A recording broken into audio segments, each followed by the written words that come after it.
大家有冇諗過耶穌復活之後，如果佢有一件事念念不忘嘅，會係咩呢？約翰福音第20章最後一節話：但記呢啲事，要叫你哋信耶穌係基督，係神嘅兒子，並且叫你哋信咗他，就可以因他嘅名得生命。好似呢個聽落好似一個結尾，但係點解加嗰第21章？因為有一位小兄弟嘅內疚未被醫治。彼得原名西門，跟隨耶穌嘅3年中係12門徒中最核心，亦都最活躍嘅人物之一。佢性格直率、熱情且行動力強，留低咗好多著名嘅聖經事蹟。但係彼得3次唔認主，4本福音書都記載咗佢嘅跌倒。嗰3次我唔識佢嘅架勢，令佢無法再行落去，佢失敗啦。耶穌要醫治佢，而醫治嘅方式係成本新約中最溫柔嘅一場對話。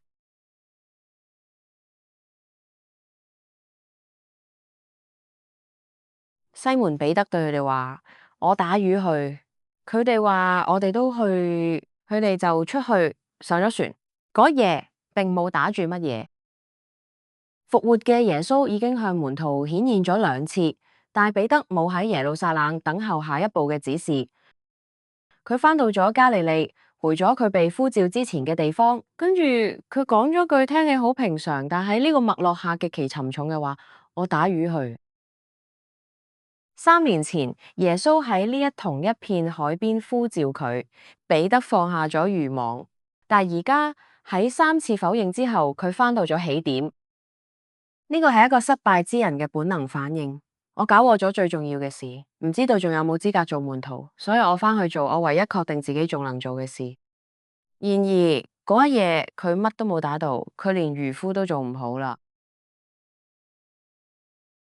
佢哋上咗岸就睇見嗰度有炭火，上面有魚又有餅。呢段經文係咪描述耶穌煮早餐呢？其實呢一經文藏住一個極其細膩嘅細節，亦都係約翰福音寫作技巧嘅巔峰之一。炭火，希臘文 anthrakion 呢個字喺成本新約中只係出現咗2次，一次喺呢一度約翰福音21章9節，耶穌喺海邊升起嘅炭火；另一次喺邊度呢？僕人同埋差役呢，就因為天冷就生咗炭火，企喺度烤火，彼得都同佢哋企住烤火。約翰福音18章18節，大祭司院子裏嘅炭火，就係彼得3次唔認主嘅嗰堆火。約翰用同一個罕見嘅希臘文字將2個場景串埋一齊，呢個唔可能係巧合。彼得站喺大祭司院裏邊嘅炭火旁邊，3次話我唔識佢。而家復活嘅耶穌喺加利利海邊都升起咗一堆炭火，佢重建犯罪現場，佢把彼得帶返去嗰個最痛苦嘅回憶。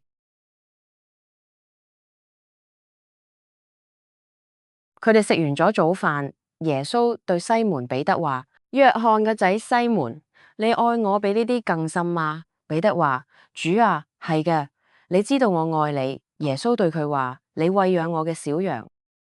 耶穌問咗3次，彼得答咗3次。耶穌喺度用3次新嘅告白，覆蓋3次舊嘅否認，但係細節比表面睇起上嚟更豐富。約翰個仔西門返到最初個名，注意耶穌點稱呼佢。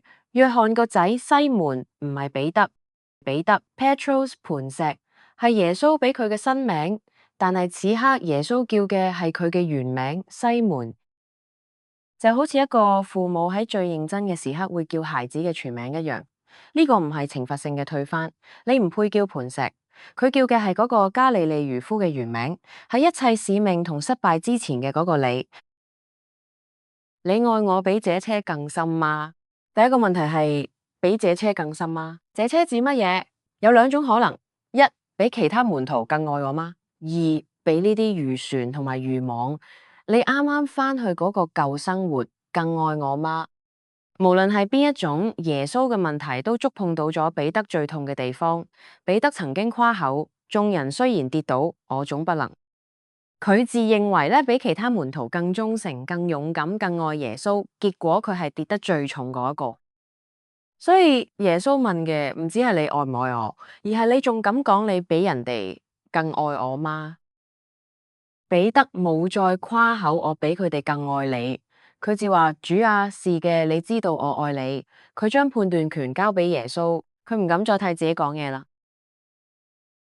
希臘文嘅微妙轉換，阿加婆咧通常被理解為更崇高嘅、無條件嘅、神聖嘅愛。阿加婆係動詞，agape係名詞。Filial 接近友誼之外深厚嘅感情。有人話耶穌用阿加皮嘅愛，而彼得用 Filial。其實喺約翰福音嘅其他地方，阿加婆同埋 Filial 經常互換使用。例如父愛子喺3章35節用阿加婆，但喺5章20節父愛子用 Filial。耶穌嘅用詞轉換，前兩次耶穌問嘅愛用嘅係 agapo， 彼得回答用嘅係 filial。第三次耶穌將自己嘅用詞降到咗彼得嘅水平，改用咗 filial。點解呢？耶穌咧走向咗彼得所在嘅地方，而唔係堅持彼得必須達到佢嘅標準。呢個就係恩典。唔係你必須講到我嘅層次，我先接受你，而係我降到你嘅層次嚟揾你。你只能夠話 filial， 好，我就用 filial 問你，你喺邊度，我就喺邊度接你。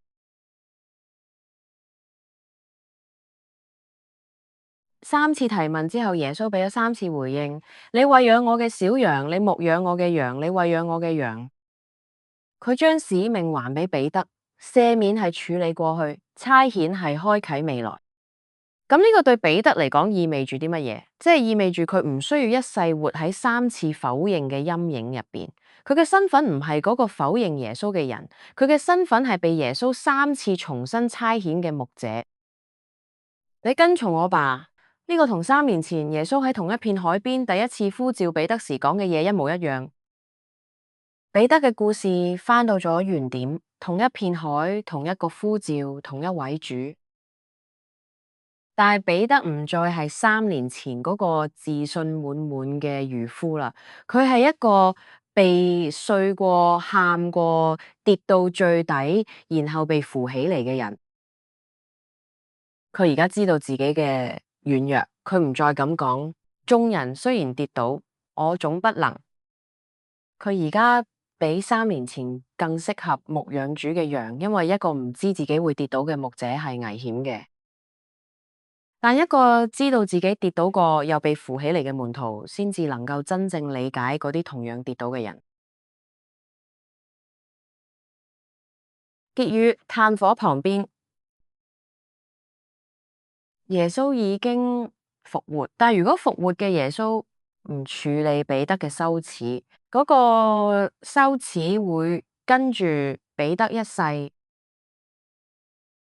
教義可以完美，但人嘅心仲喺度流血。主耶穌冇忘記流血嘅心。弟兄姊妹，你都曾否多次失敗而心灰意冷？願主喺炭火旁醫治你，然後對你話：你牧養我嘅羊。願主賜福俾你。阿門。我係今日嘅講員，心靈